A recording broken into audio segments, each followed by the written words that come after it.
All right, welcome to another deep dive. Today, we're strapping in. We're putting some of horror's biggest names on the metaphorical therapy couch. Ooh, this will be good. We are going to unpack their baggage, maybe even prescribe a diagnosis or two, who knows. We'll see what we can figure out. Our source material for this deep dive is fascinating. It's an article from listverse.com called, and this is a long one, 10 Psychiatric Diagnoses of Horror Villains and Their Victims. I'm intrigued already. I'm sure our listeners are too. But before we dive into specific characters, maybe we should set the stage a bit, lay down some ground rules. Definitely. And the biggest one has got to be, mental health in the real world is complex. Absolutely. It is not black and white. It's not a horror movie. We can't just point to a disorder and say, aha, that's why this person is violent. Right. And this is purely for fun. Exactly. It's an exploration, what might be going on in these fictional minds. We're not making clinical judgments. Agreed. Okay. Disclaimer out of the way. Ready to start with a classic. Hit me with it. Michael Myers. Halloween. The Shape. Blank Slate. Pure evil. Or is he? Ooh, good point. The article actually cites some film students from Rutgers who analyzed Michael and came up with a few possibilities. Like what? Lay it on me. Well, there's conversion disorder, for one. Interesting. Yeah, think about it. He kills his sister and then, boom, never speaks again. I see. So his psychological trauma, it manifests as a physical symptom, loss of speech. Fascinating. Exactly. And get this, they also suggested voyeurism and, wait for it, autism. Whoa, hold on. That's a pretty wide range. Voyeurism, okay, I can see that. He's always watching, lurking. But autism, how does that fit Michael Myers? Well, think about it. His rigid behaviors, his lack of social interaction, always the mask, always the same, deliberate way of killing. Some people interpret that as aligning with some autistic traits. Okay, I'm starting to see it, and this is where it gets really interesting. The article brings up something from Halloween 2nd. The therapist says, Laurie, Jamie Lee Curtis, that she shares the same illness as Michael. Ooh, juicy. What does that even mean? Right. Is it a shared genetic predisposition, something environmental, or is it just the trauma of that night warping their realities in similar ways? Now, we've got to talk about Hannibal Lecter. The Silence of the Lambs. Brilliant, cannibalistic, and oh so charming. Definitely fits the bill for a classic psychopath. Right. Textbook antisocial personality disorder. The lack of empathy, but that superficial charm, the manipulation. He could get you to do anything. And let's not forget about Clarice Starling, the FBI agent who's drawn into his web. The CBS series Clarice really digs into the lasting psychological impact of those encounters. Oh, yeah, I've seen that. What? Lots of PTSD. And not just from Hannibal.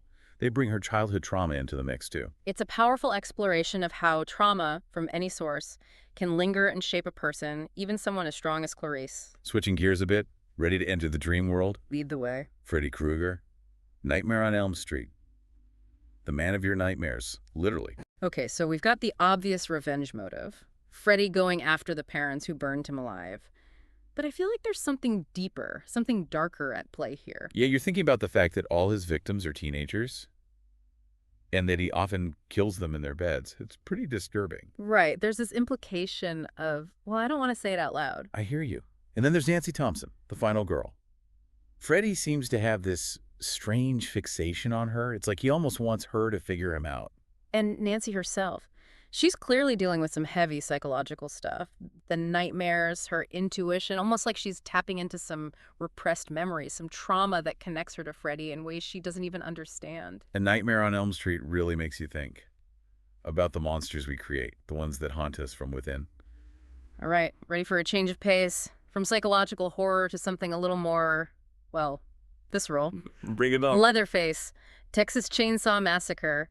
Pure chaotic violence. Although, the 2003 remake, they did try to give Leatherface a bit more depth. Oh, right. They suggested he might have a neurodegenerative disease, which would explain a lot, honestly. And they highlighted the bullying he faced as a child, maybe because of his appearance, maybe because of cognitive impairments. Classic nature versus nurture, right. Is he a product of his illness or a victim of cruelty or, some horrible combination of the two? And then there's Sally, our final girl. She escapes Leatherface's clutches, but the sequels, well, they paint a pretty grim picture. Catatonic, institutionalized. Even if she physically survived that kind of trauma, it leaves scars. It just goes to show the psychological impact of horror It can linger long after the credits roll. Absolutely. Okay, how about we tackle a horror classic that really blurs the lines between the psychological and the supernatural? You're thinking The Exorcist. The one and only. Regan McNeil, the possessed child. Father Karras, the priest battling his own demons. It's a masterpiece of psychological horror. And it really makes you question, is it demonic possession?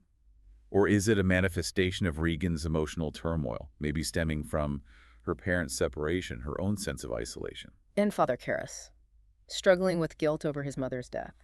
The film implies the demon is using that, exploiting his weaknesses. It becomes this battle for Regan's soul, but also for Karras' own sanity. You know, it's interesting you bring up the real world and possession, because it reminds me of the case of Annalise Michel. Well, yeah, terrifying. The real-life inspiration for The Exorcist, a young woman exhibiting disturbing symptoms. Attributed to demonic possession by some, but she also had epilepsy, possibly other undiagnosed conditions. It's a tragic case. She died after prolonged exorcisms. A reminder, that seeking appropriate medical care, it's crucial, Right. especially when mental health is involved. Definitely. All right, ready for another iconic character? I'm all ears. Jack Torrance. The Shining. The writer who goes mad in the isolated Overlook Hotel. Could be a case of paranoid schizophrenia, don't you think? The delusions, the hallucinations, the violence. The pressure to create, the isolation, maybe some underlying alcoholism, it all combines to create this perfect storm. And of course, it has a devastating impact on his family, Wendy and Danny. The film really highlights how mental illness, it doesn't just affect the individual, it ripples outward. And the Overlook itself, it becomes this symbol of the darkness within Jack, the monsters we carry inside us. Powerful stuff. Okay, I've got another one for you. Maybe the most iconic mommy issues in horror history. You're talking about Norman Bates from Psycho. The one and only. Dissociative identity disorder on full display. He literally becomes his mother. It's fascinating and disturbing. That complex relationship with his mother, the control, the guilt. It's like his mind fractured to cope with it all. But, and this is important, we have to be careful here. We can't just equate mental illness with violence. Absolutely. The vast majority of people with mental illness are not violent. In fact, they're more likely to be victims than perpetrators. Right. Psycho is a brilliant film, but it does play into some harmful stereotypes. Speaking of playing with our minds, let's talk about Shutter Island. That ending. Wow. Teddy Daniels, the U.S. Marshal, who's actually a patient, struggling with delusional disorder. The whole film, we're seeing the world through his distorted lens. It's a masterclass in unreliable narration. But does it portray mental illness responsibly? I'm not so sure. Yeah, it's a tough one. On one hand, it's a captivating story, but on the other, it kind of reinforces the idea that people with mental illness are inherently dangerous and unpredictable. Okay, before we wrap up this part of our deep dive, let's talk about a film that leaves you with a lingering sense of unease. Rosemary's Baby. Poor Rosemary. Pregnant, isolated, and surrounded by, well, let's just say not the most supportive neighbors. Is she experiencing postpartum psychosis? Are those medications her husband's giving her? Are they actually messing with her mind? And then there's Damien, the baby. Is he truly evil, or is he just a victim of circumstance? The film doesn't give us easy answers. It just leaves us with questions about the nature of good and evil. And maybe a little paranoia about our own neighbors. It's a film that gets under your skin and stays there. And on that note, we'll pause our deep dive here. And we'll be back soon with even more psychological explorations. Don't miss it.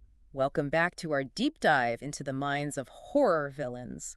Where we left off, we were talking about Rosemary's Baby. Yeah, such a creepy film.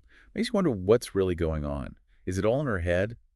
Are those creepy neighbors really Satanists? It's that ambiguity that makes it so effective, right? You never get a clear answer. Exactly. Okay, let's shift gears a bit. From the unsettling world of Rosemary Woodhouse to someone who's driven by, well, a different kind of darkness. Dr. Henry Frankenstein. Ah, Frankenstein. A classic tale, but is it really a horror story? I mean, here's a monster, right? Right. There's definitely some horror elements. But the article makes a good point. Is the real monster the creation or the creator? Frankenstein is definitely a complex character, driven by ambition, the desire to conquer death itself, but he doesn't really consider the consequences. It's like his creation, the monster. It becomes a reflection of Frankenstein's own hubris. The dark side of scientific progress. And that's a theme that still resonates today. Right. Think about AI, genetic engineering. Are we in danger of creating our own monsters? That's a chilling thought. Okay, Yeah. from playing God to, well, how about a villain who embodies societal anxieties? the fear of the other. I think I know where you're going with this. Dracula. Oh, bingo. The seductive, alluring, and dangerous Count Dracula. He represents that primal animalistic force, the threat to order, to stability, to innocence. And his victims, often young women, they become symbols of innocence corrupted. It taps into those societal anxieties about female sexuality, the dangers that lurk beyond the acceptable. Dracula's story is a reminder that darkness, it exists everywhere, even in the most civilized societies. Speaking of lurking darkness, how about we switch gears again to a fear that's a bit more, well, primal, the fear of the unknown. Oh, I know exactly what you're talking about. John Carpenter's The Thing, right? You got it. That shape-shifting creature from another world. It could be anyone. It could be anywhere. It plays on that deep-seated fear of invasion, the paranoia, the distrust, because the enemy, it's not some outside force. It's already among us.